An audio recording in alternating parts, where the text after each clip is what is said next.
다 함께 성경 봉독하겠습니다. 로마서 12장 1절로 2절 말씀입니다. 그러므로 형제들아, 내가 하나님의 모든 자비하심으로 너희를 권하노니 너희 몸을 하나님이 기뻐하시는 거룩한 산 제물로 드리라. 이는 너희가 드릴 영적 예배니라. 너희는 이 세대를 본받지 말고 오직 마음을 새롭게 함으로 변화를 받아 하나님의 선하시고 기뻐하시고 온전하신 뜻이 무엇인지 분별하도록 하라. 아멘. 성경은 최고의 베스트셀러입니다. 하지만 가장 많이 팔리는 베스트셀러이기는 하지만 가장 잘 안 읽히는 베스트셀러이기도 합니다. 많은 사람이 아는 척하고 좋아하지만 대부분은 안 읽어본 책들을 일컬어 흔히들 고전이라고 합니다. 어떤 분들은 고전을 면치 못하게 만드는 책이라고 합니다. 성경은 고전이지만 그런 식의 고전이 되어서는 안 됩니다. 지금 돌아보면 제 주변에 성경 말씀을 사랑하는 사람이 많았다는 것이 참 복이었다는 것을 새삼 깨닫습니다. 또 지금도 제 주변에 그런 분들이 있어서 참 감사합니다. 통독도 열심히 하고 암송도 열심히 하시는 분들이 있어 좋습니다. 매일 큐티를 하는 분들이 많아서 좋습니다. 이처럼 말씀을 사랑하는 것은 정말 귀한 일입니다. 그런데 말씀을 사랑하는 사람이라면 자연스럽게 말씀을 잘 알려고 애를 쓸 것입니다. 마치 아내를 사랑하는 남편이라면 당연히 아내를 잘 알려고 노력하는 것과 마찬가지입니다. 저는 아내를 사랑합니다. 적어도 사랑하려고 노력합니다. 그래서 아내에 대해 꽤 많은 것을 압니다. 아내는 세상적인 기준을 가지고 있지 않습니다. 자동차에 대해 전혀 관심이 없습니다. 좋은 명품에도 큰 관심이 없습니다. 필요한 옷에는 관심이 있지만 값비싼 옷에는 별로 관심이 없습니다. 제 앞에서 관심이 없는 척 할 수도 있습니다. 아니면 사역자의 아내로 살아가기 위해서 배운 것일 수도 있습니다. 몸 컨디션이 좋을 때는 언제나 천사입니다. 하지만 어디를 다닐 때는 배가 고프게 만들면 안 됩니다. 또 간밤에 잠을 잘 못 잤을 때 어디를 데리고 갈 때 특히 조심을 해야 합니다. 옆에서 보면 짜증을 참느라고 참지만 그래도 짜증이 막 삐져 나오는 것을 봅니다. 형제 자매들이라도 같이 있으면 그래도 괜찮지만 단 둘이서만 있을 때는 더 조심해야 합니다. 25년 가까이 부대끼며 살면서 자연스럽게 배운 것입니다. 마찬가지로 정말 하나님을 사랑하고 하나님의 말씀을 사랑한다면 그 말씀을 알려고 노력하는 것은 너무나도 자연스럽습니다. 말씀을 사랑하는 것도 중요하고 말씀을 올바로 이해하려고 노력하는 것도 중요합니다. 마치 비행기의 양 날개와도 같습니다. 둘 모두가 있어야 하늘 높이 비상할 수 있습니다. 오늘은 지난 시간에 이어 성경을 어떻게 읽을 것인가에 대해 구체적인 몇 가지 지침을 더 나누어 주려고 합니다. 지난 시간에 3가지를 나누었기 때문에 오늘은 4번째부터 시작합니다. 넷째, 다른 번역 성경을 참조해야 합니다. 성경 본문의 의미를 이해하기 위해서 우리가 활용하기 좋은 것은 다른 번역 성경입니다. 번역은 반역이라는 말이 있습니다. 번역이라는 것은 온전할 수 없습니다. 번역을 조금이라도 해보신 분은 알겠지만 다른 언어를 또 하나의 언어로 번역하는 것은 쉬운 일이 아닙니다. 온전한 번역이 쉽지 않습니다. 그래서 우리가 번역을 비교해 보는 것이 참 유익할 때가 많습니다. 성경도 마찬가지입니다. 번역 자체가 한계도 있기도 하지만 하다 보면 사람이 하는 것이기 때문에 아무리 조심한다고 해도 실수가 끼이기도 합니다. 그런데 어떤 한 번역이 실수할 수 있지만 여러 번역이 똑같은 실수를 반복할 확률은 많지 않습니다. 또한 애매한 표현을 선명하게 이해할 수도 있습니다. 저는 구약 성경을 읽거나 큐티 묵상을 할 때 표준 세번역으로 보는 것을 추천합니다. 개정개혁판보다 훨씬 더 쉽게 이해가 될 것입니다. 구약일수록 좀 어려운 예언서 부분일수록 더 이해가 되는 경우가 꽤 있습니다. 5번째, 다른 자료들도 사용할 줄 알아야 합니다. 지난 시간 말씀드린 대로 우리는 성경을 읽을 때 과거의 원독자들이 들었던 말씀을 먼저 들어야 합니다. 과거, then and there, 그때 그곳에서 성경의 원독자들에게 말씀하신 바를 이해하려고 애써야 합니다. 그리고 동일한 그 말씀을 here and now, 지금 여기에서 듣기를 배워야 합니다. 그런데 과거, 그때 그곳에서 뜻하지 않았던 의미가 결코 현재 그 본문의 의미가 되지 않는다는 것을 명심해야 합니다. 이것은 중요한 출발점입니다. 특별히 첫 번째 과정, 즉 원래 독자들에게 전해진 성경 말씀의 본래의 의미를 밝히는 것을 서극이라고 합니다. 이때는 종종 전문가들의 도움이 필요합니다. 전문가들을 통해서 해석자는 성경 원어나 원래 본문의 상황을 더 잘 알게 됩니다. 누구나 나름대로 서기를 할 수 있지만 올바르게 서기하려면 전문가의 도움을 받는 것이 훨씬 효과적입니다. 테니스를 배우는 것과 동일합니다. 우리는 혼자서 나름 연구해서 테니스를 배울 수 있지만 전문적인 코치에게서 배우는 것이 훨씬 더 효과적입니다. 그래서 돈을 들여서라도 레슨을 받는 것입니다. 서기도 마찬가지입니다. 전문가의 도움을 받으면 시행착오를 줄이고 효과적으로 배울 수 있는 것입니다. 처음에는 이 서기 과정이 쉽지 않습니다. 하지만 이렇게 성경을 묵상하는 법을 배우게 되면 본문에 대한 이해가 폭발적으로 풍성해지는 것을 경험합니다. 제가 경험한 것입니다. 성경을 공부할 때뿐 아니라 매일 경건의 시간을 가질 때도 훨씬 이전보다 풍성하게 말씀을 묵상할 수 있게 되었습니다. 그렇다면 전문가의 도움을 받는다는 것은 무엇을 의미합니까? 전문가들이 쓴 책을 참조한다는 것입니다. 좋은 자료를 참고할 때 많은 유익을 얻을 수 있습니다. 한동안 저는 팔짱을 끼고 성경만 뚫어지게 바라보는 식의 묵상이 전부인 줄 알았습니다. 물론 그것도 묵상에서 대단히 중요한 부분입니다. 저는 선교에서 신앙 초기부터 묵상 훈련을 받았다는 것에 너무 감사하고 있습니다. 우리는 본문을 주의 깊게 읽고 관찰을 잘하는 것으로도 많은 효과를 거둘 수 있습니다. 하지만 좀 더 성경을 바로 읽기 위해서는 다른 자료들을 활용할 단계로 나아가야 한다는 것입니다. 좋은 번역 성경, 좋은 주석이 좋습니다. 이것도 힘들면 때로는 좋은 강해집도 초기 단계에는 좋습니다. 이것도 없는데 어떻게 하면 좋습니까? 손쉽게 누구나 할 수 있는 방법이 구글링입니다. 물론 인터넷상의 모든 자료는 분별력 있게 받아들여야 합니다. 하지만 저는 정말 초신자가 아니라면 충분히 분별력이 있다고 생각이 됩니다. 요즘 우리 주변에는 너무 많은 자료들이 있어서 탈이지 없어서 문제가 되는 경우는 적습니다. 그런데 참조할 때는 가능한 검증된 좋은 자료를 참조하는 것이 좋습니다. 예를 들어 설명해 보겠습니다. 마가복음 10장 23절 이하에 젊은 부자 관원 이야기가 나옵니다. 예수님은 재물이 있는 자는 하나님의 나라에 들어가기가 심히 어렵도다라고 말씀하시면서 이어서 말씀하십니다. 마가복음 10장 25절입니다. 낙타가 바늘귀로 나가는 것이 부자가 하나님의 나라에 들어가는 것보다 쉬우니라 하시니. 당시 예루살렘에는 바늘귀라고 불리는 문이 있었는데 그 문은 낙타가 무릎을 굽히고 아주 어렵게 겨우 통과할 수 있는 문이라고 합니다. 낙타가 진짜 바늘귀로는 도저히 통과할 수 없지만 이 바늘귀라는 작은 문으로는 어렵지만 통과할 수 있다는 나름 타당한 설명입니다.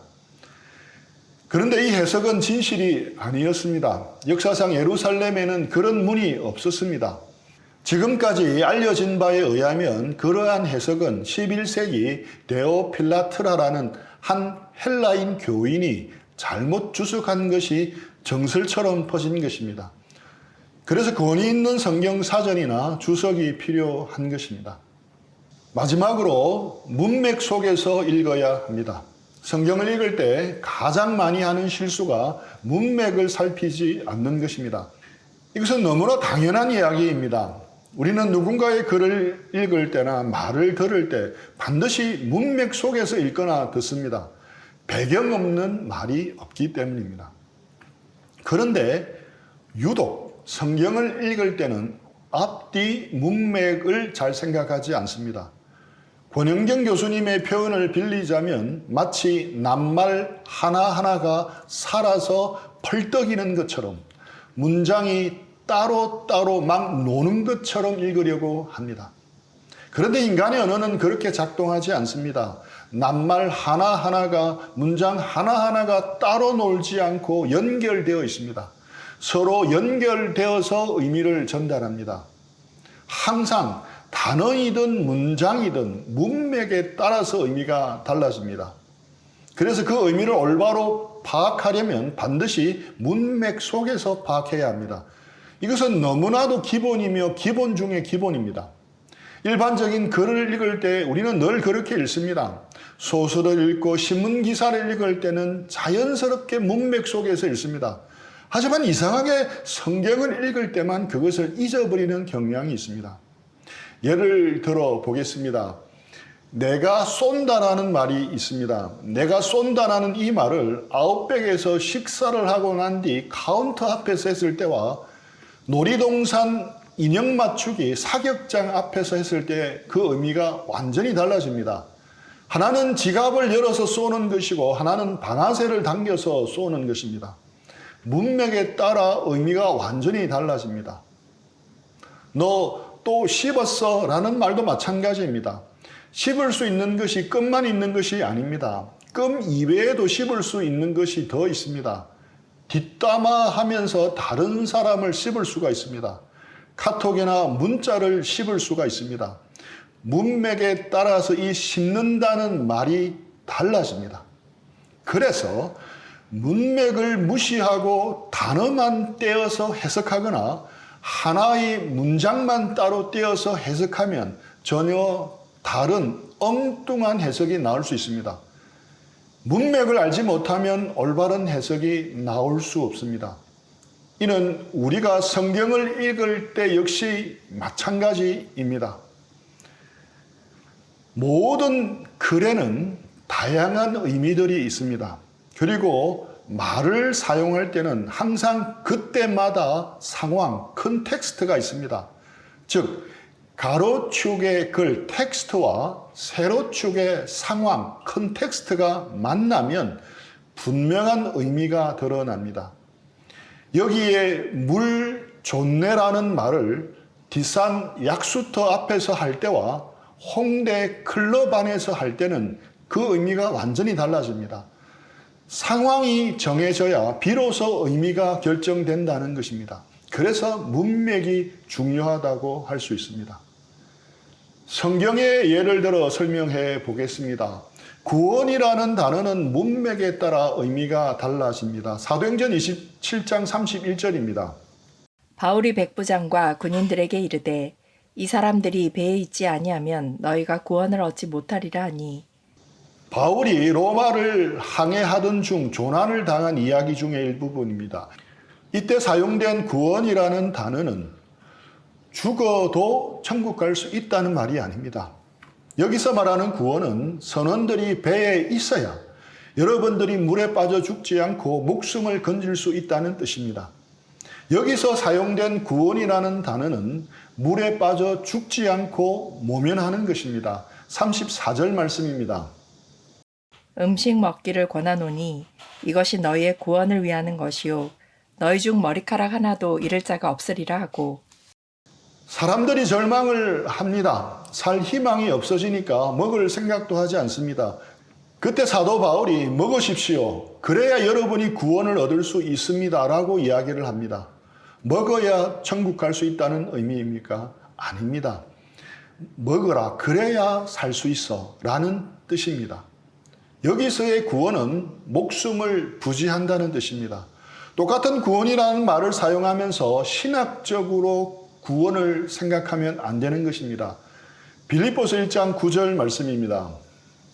이것이 너희의 간구와 예수 그리스도의 성령의 도우심으로 나를 구원에 이르게 할 줄 아는 고로. 바울이 감옥에서 빌립보 교회에게 쓴 편지글입니다. 그 문맥에서 볼 때 여기서 구원의 의미는 무엇입니까? 감옥에 있는 사도 바울이 추록한다는 것을 의미합니다. 빌립보 성도들이 바울 사도가 석방되도록 기도하고 있는 것입니다. 제발 얼른 천국 가게 해달라고 기도한다는 의미로 해석해서는 안 됩니다. 이 그림을 보십시오. 여기서 말씀이라는 글자를 조금 밝게 만들고 싶습니까? 글자 색을 바꾸지 않고도 배경만 검게 하면 희게 보입니다. 말씀이라는 글자를 좀 더 진하게 만들고 싶습니까? 그러려면 하얀 배경을 깔면 글자가 진해 보입니다. 이처럼 문맥을 바꾸면 의미가 달라집니다. 문맥은 있어도 좋고 없어도 좋은 것이 아닙니다. 문맥은 메시지 자체입니다. 우리가 이 문맥에 관심을 기울이면서 말씀을 묵상하다 보면 말씀의 의미를 온전히 깨달을 수 있습니다. 성경의 예를 들어 설명해 보겠습니다. 문맥을 무시할 때 의미가 완전히 달라지는 경우입니다. 마가복음 12장 41절로 44절 말씀입니다.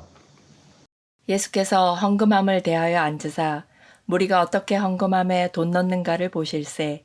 여러 부자는 많이 넣는데 한 가난한 과부는 와서 2렙돈 곧 한 고드란트를 넣는지라.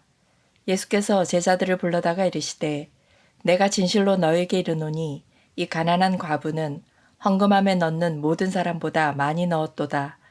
그들은 다 그 풍족한 중에서 넣었거니와 이 과부는 그 가난한 중에서 자기의 모든 소유 곧 생활비 전부를 넣었느니라 하시니라. 한국 교회에서 가장 곡해하고 있는 본문 중에 하나입니다. 주로 교회의 필요를 위해 헌금을 독려해야 하는 상황에서 자주 설교되는 본문입니다. 우리는 그동안 주로 이렇게 이해를 했습니다. 2렙돈이 생활비 전부인 이 가난한 과부도 전부를 들여 헌금했고 예수님도 그 과부의 헌금의 귀함을 인정해 주셨습니다. 우리 중에는 이 과부보다 가난한 사람은 없습니다. 우리 모두가 다 과부보다는 가진 자들입니다. 그래서 우리도 주님께 더 헌금하고 드려야 합니다. 과부도 그렇게 헌금하는데 너희 부자들도 헌금을 더 많이 해야 하지 않겠느냐는 이런 식으로 이해합니다. 문맥을 무시하고 이 문단만 따로 떼어서 묵상하면 그렇게 이해할 수 있습니다. 하지만 전체 문맥을 생각하면서 이 말씀을 보면 전혀 그런 의미가 아니란 것을 알 수 있습니다. 이 문단에서 가장 많이 반복되는 단어가 무엇입니까? 가난한이라는 단어입니다. 왜 이 이야기가 나오게 되었습니까? 지금 예수님이 성전 헌금함 앞에 앉아 있습니다. 이 성전은 헤롯 왕이 정치적 목적을 가지고 지은 헤롯 성전입니다. 사실 헤롯 왕은 왕도 분봉왕도 아니라 영주 정도였습니다. 하지만 헤롯 일가의 유일한 꿈은 위대한 유대의 왕이 되고 왕족이 되는 것이었습니다. 하지만 그에게 꼬리표처럼 붙어 다니는 혈통적 핸디캡이 있었던 것입니다. 그는 에돔 출신이었습니다. 순수 유대인 혈통이 아니었습니다. 왕이 되고는 싶지만 유대인들의 마음을 얻지를 못합니다. 그래서 종교적인 문제에 제일 민감한 유대인의 환심을 사기 위해서 헤롯은 성전을 건축하고자 합니다. 헤롯은 고민을 하다가 로마 황제를 찾아가 간청을 합니다. 그 결과 예루살렘 크기의 4분의 1 정도의 땅을 불어봤습니다. 거기에 지금 여러 해 동안에 성전을 짓고 있습니다.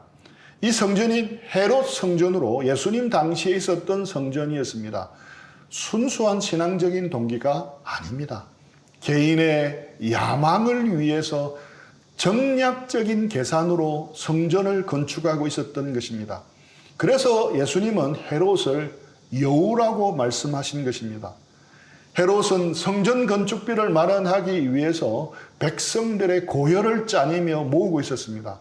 백성들의 가난한 살림살이를 짜내는 앞잡이 역할을 했던 사람들이 당시 바리새인 서기관이었습니다. 바로 그 앞구절에 나오는 내용입니다. 마가복음 12장 38절로 40절 말씀입니다.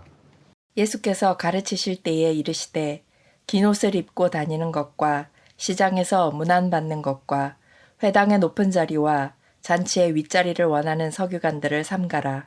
그들은 과부의 가산을 삼키며 외식으로 길게 기도하는 자니 그 받는 판결이 더욱 중하리라 하시니라. 이들은 과부의 가산을 삼키는 사람들이었습니다. 유대인들에게 대대로 내려오는 성경 주석인 미드라시에 나오는 이야기에 이 내용이 나옵니다. 이 가난한 과부가 성전에 들어오지만 돈이 없어서 두 손에 밀가루 한 움큼을 가져다가 하나님 앞에 눈물로 기도합니다. 성전 제사장은 그것을 보고 이야기합니다.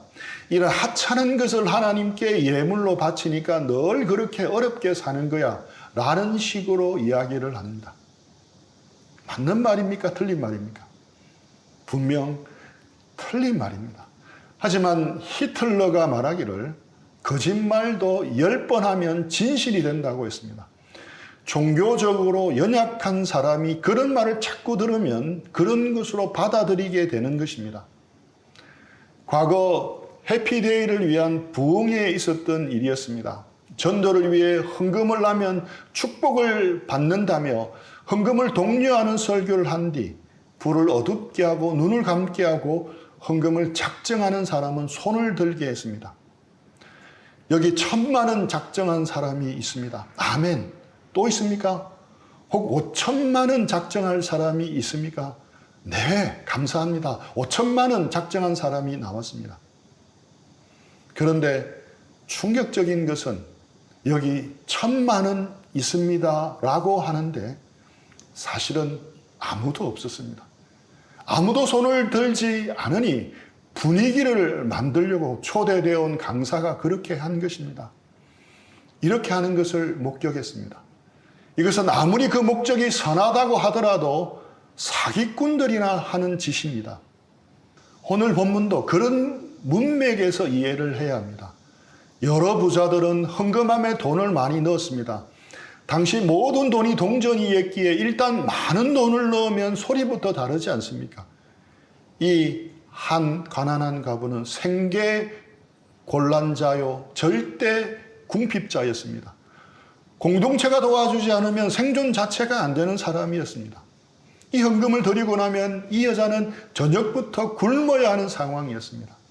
예수님은 그런 형편을 잘 아셨습니다. 그런 예수님이 과부의 헌금을 칭찬하시면서 부자들이 더 헌금하도록 동기부여했겠습니까? 결코 아닙니다. 그래서 이 과부가 이것을 내면 굶을 수밖에 없는데 이것을 내도록 만드는 당시 종교 지도자들을 책망하시는 것입니다. 이어지는 그 다음 문맥을 보겠습니다. 마가복음 13장 1, 2절입니다. 예수께서 성전에서 나가실 때에 제자 중 하나가 이르되 선생님이여 보소서 이 돌들이 어떠하며 이 건물들이 어떠하니까 예수께서 이르시되 내가 이 큰 건물들을 보느냐 돌 하나도 돌 위에 남지 않고 다 무너뜨려지리라 하시니라.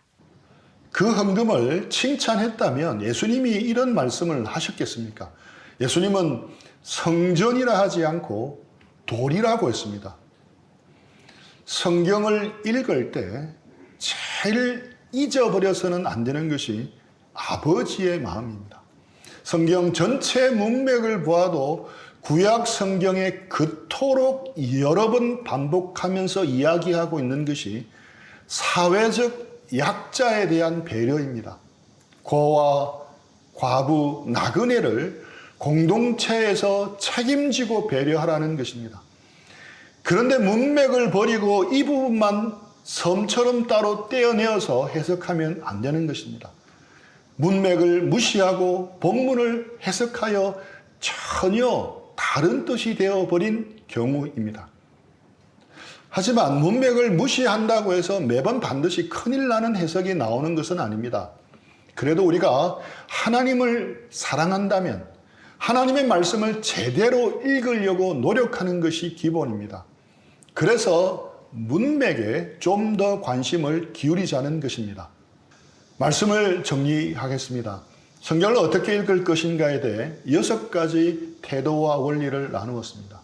첫째, 성경은 하나님의 책이자 인간의 책임을 알아야 합니다. 둘째, 체계적인 계획과 시간 투자가 필요합니다. 셋째, 본문의 명확한 의미를 찾는 것이 선행되어야 합니다. 넷째, 다른 번역을 참조해야 합니다. 다섯 번째, 다른 자료들을 사용할 줄 알아야 합니다. 여섯 번째, 마지막으로 문맥 속에서 읽어야 합니다. 하나님의 말씀을 향한 우리 선교회가 가진 좋은 영적 자산 중에는 참으로 귀한 것이 많습니다. 거기다가 성경을 올바로 읽는 법을 조금만 알았다면 얼마나 좋았을까 하는 생각을 했습니다. 그러면 우리가 가진 좋은 장점들이 더 잘 개선되고 더욱 빛날 것이라 생각합니다. 그것이 제대로 되면 제 세대보다 다음 세대가 훨씬 더 뛰어난 하나님의 사람들이, 말씀의 사람들이 더 많이 나올 수 있다고 생각합니다. 우리 수원 지부를 통해서 길러진 사람들 가운데 말씀의 사람들이 많이 배출되기를 축복합니다. 여기 있는 우리 모두가 좋은 말씀의 일꾼들이 다 되기를 축복합니다. 지금은 참다운 말씀이 없어서 영적 기근의 시대가 찾아왔습니다. 빛을 비추어야 할 하나님의 말씀이 가리워져서 이 세대는 더욱 어두워지고 있습니다. 우리 모두 하나님의 말씀을 사랑하고 하나님의 말씀을 원음 그대로 듣고자 애쓰는 사람들이 되기를 축복합니다.